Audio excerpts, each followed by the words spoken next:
Imhotep et bienvenue à la kénitosphère, le peuplement du monde à partir de l'Afrique. Tel est le thème sur lequel nous allons nous entretenir. Tout le monde est d'accord que l'Afrique est berceau de l'humanité, mais ce que l'on ne dit pas aussi de façon claire, que l'Afrique a peuplé tous les autres continents.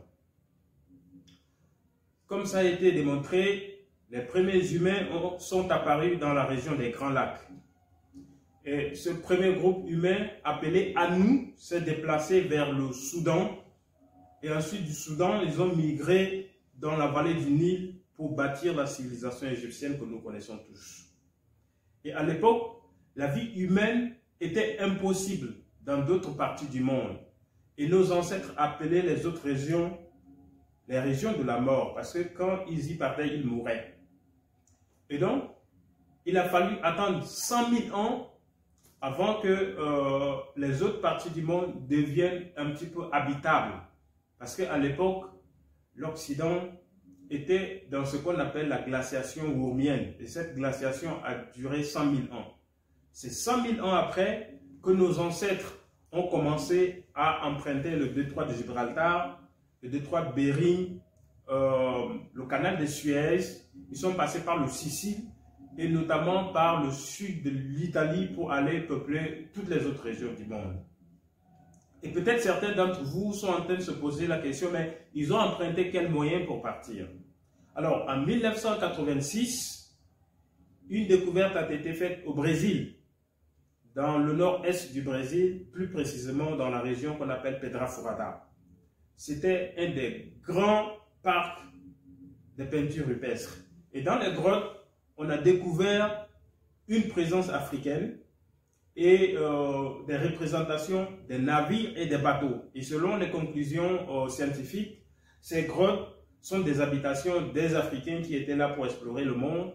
Et les navires et les bateaux, après les analyses de datation, c'était la première représentation des bateaux et des navires dans l'histoire de l'humanité. Ça veut dire que la navigation est une civilisation africaine. Nos ancêtres ont fait usage des navires pour aller explorer le reste du monde. Alors, parlant des hommes modernes, des Homo sapiens, quand vous allez en Asie, on va vous parler du crâne de Kafzé, qui, selon les conclusions des travaux scientifiques, était noir. Quand vous allez dans les Amériques, on va vous parler de Lucie. Quand vous allez en Europe, on va vous parler de l'homme Cro-Magnon, qui, comme nous le savons, est un noir. Mais quand vous montez dans une période un petit peu récente, c'est-à-dire en Angleterre, vous allez trouver l'homme de Cheddar, qui est considéré comme le premier ancêtre des Anglais. L'homme de Cheddar était un homme noir comme moi, sauf que il a des cheveux lisses, ses yeux sont devenus bleus, mais il est resté totalement noir. C'est-à-dire, ce sont les premiers noirs qui, sous l'effet des conditions climatiques, ont subi des transformations morphologiques et ça donnait tantôt des blancs, selon les régions, ça donnait des jaunes, ça donnait aussi des rouges pour ceux qui veulent prendre l'affaire dans ce sens. Et donc, nous aimerions mentionner ici que la peau noire, contrairement à ce qui est écrit dans la Bible, n'est pas une malédiction. Nous avons la peau noire parce que les conditions climatiques l'ont exigé. Cette peau noire qui est dotée de deux gènes, les gènes SLC45A2, SLC24A5, nous permet de nous protéger contre les rayons solaires. C'est pourquoi nous sommes pigmentés noirs et les autres n'ont pas cette pigmentation.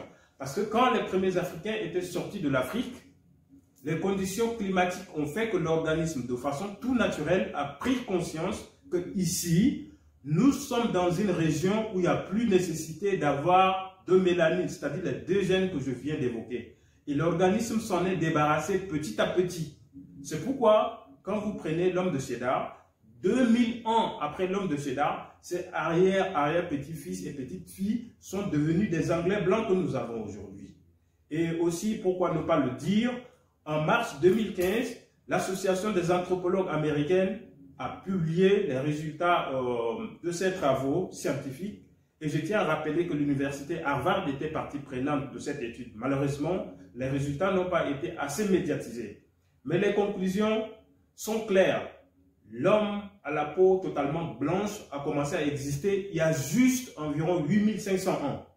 Et donc, les Blancs sont vraiment très précoces sur cette terre. Et je suis totalement choqué quand des Africains aujourd'hui disent que nous sommes descendants des Juifs. Il y a même certains qui disent qu'ils sont de la lignée du prophète, c'est-à-dire qu'ils sont les descendants du prophète. Moi, je dis non, vous ne pouvez pas être descendants des Juifs.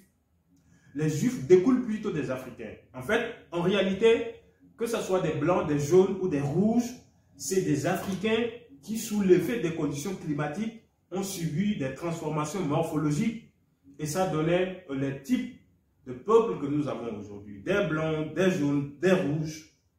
Et donc, que ça soit clair pour les Africains. Un Africain ne doit pas se proclamer descendant d'un Juif ou alors descendant du prophète. Donc, il découle de ce qui précède que l'Africain, où qu'il se trouve aujourd'hui, est celui. Il est juste là où habitaient ses ancêtres. Et si vous êtes nouveau sur la chaîne, nous vous invitons à vous abonner tout en activant la cloche de notification pour recevoir davantage de vidéos.